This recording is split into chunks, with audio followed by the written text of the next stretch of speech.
Today is a very, very special day. It's President Obama's birthday. He turns 48 today, which, by the way, is only 16 more years than we have czars. That's right, 16 more czars to go before his age equals total number of czars. Here is the one thing tonight. It has been an amazing life for our 44th president, and I, like the rest of America, am inspired by his story. So, I'd like to share it with you tonight. Story of Barack Obama. It starts with his parents, Ann Dunham and Barack Obama Sr. Oh, sure. Sure, it begins like any other classic American love story when these two lovebirds met while taking a Russian language class.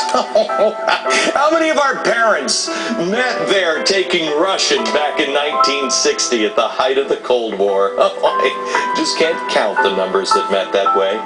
Then by 1961, they were married. And later that very same year, Barack Obama Jr. was born. President Obama so movingly told this story during a speech commemorating the anniversary of the Civil Rights March in Selma. But something stirred across the country because of what happened in Selma, Alabama, because some folks are willing to march across a bridge. And so they got together and Barack Obama Jr. was born. Oh, wait a minute. Didn't that march happen in 1965? Pay no attention to the details. Sure, he was born in 1961, but we're going to cut him some slack today because today is his birthday. Oh, when little Barack Jr. was still 3 years old, still 1 year shy of the actual march in Selma, his parents divorced. Dad moved to Kenya and Mom married an Indonesian man. From ages 6 to 10, Barack Jr. attended school in Jakarta. Now, at the age of 10, living with his grandparents back in Hawaii, young Barack learned that, well, he needed somebody to watch over him. He was yearning for a father figure. He eventually gravitated towards a family friend named Frank. Sure, some would point out that Frank was also known as Frank Marshall Davis, a guy who had a really thick FBI file. Sure, but he would become his childhood mentor. Frank happened to be a communist. The good news is, Mom already spoke Russian, so they could just talk for hours.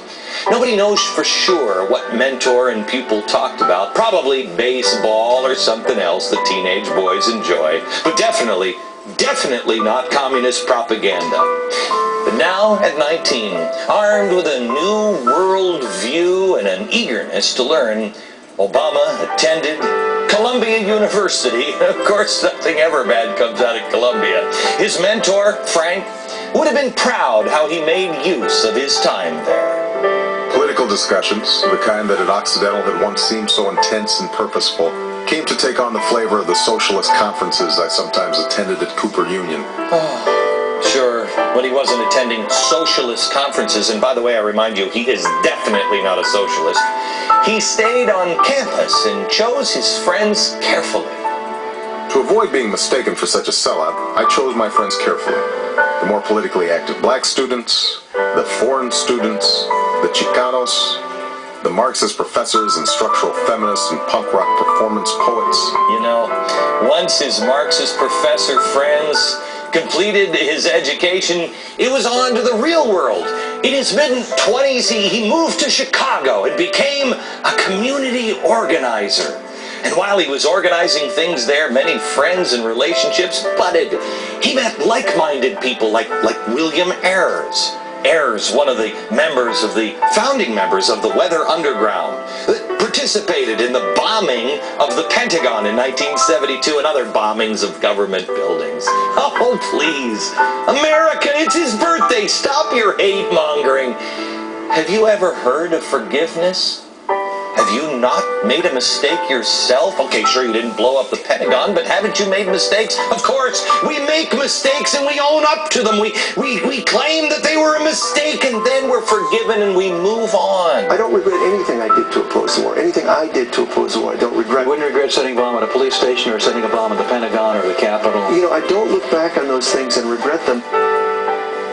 Well, nice, kind people just kept popping up in Obama's adult life, like slumlord Tony Rezko that helped him buy a nice house. Obama shared many dinners with former University of Chicago professor and terrorist sympathizer Rashid Khalidi.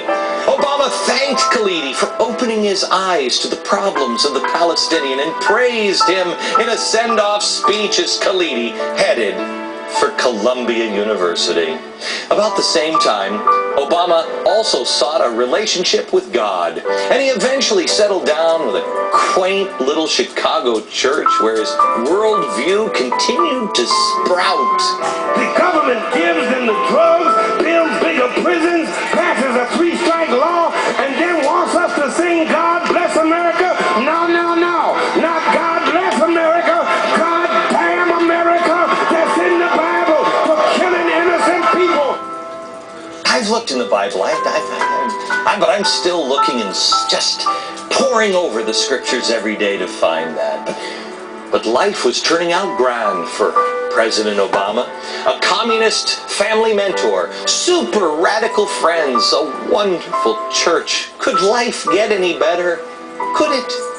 Oh, well, it did when he met his soulmate, Michelle. For the first time in my adult life, I am proud of my country because it feels like hope is finally making a comeback. It does. Spiritually, physically, ideologically, the two were a perfect match. And they married, and the faithful Michelle would stand by her man on his political journey. Sure, in the old days, when he was running for the Illinois Senate, way back in 1996, all the way to the Oval Office. Despite the meteoric success, Obama hasn't forgotten his roots, oh no. He is still honoring his communist child mentor with policy drafts. Oh, like some of them that you're about to see. And he's still networking and organizing and meeting new and even more radical friends every day. Like Green Czar Van Jones, the self-avowed communist. Science czar John Holdren, pro-putting sterilants in drinking water, forced abortions, and government confiscation of babies. Come on, you haven't said that. How many times have you said that in your Russian language class? The regulatory czar Cass Sunstein, champion for getting animals legal rights and representation. Energy czar Carol Browner, a socialist. I mean, I could go on forever about your crazy, wacky friends. But President Obama, that would take time away from you on your birthday. And I want to wish you happy birthday, but somehow it feels empty to me. It wouldn't be quite sufficient. So, Mr. President, let me say it this way. We, the collective, wish you a very, very happy birthday. Now, I left something off of this red cake here. And, I remember. Oh, there we go. I'd only put in the yellow star on the cake because it was purchased by the Chinese, because we don't have our own money anymore. I guess sometimes wishes just don't come true. We have Kevin Williamson here. He is the deputy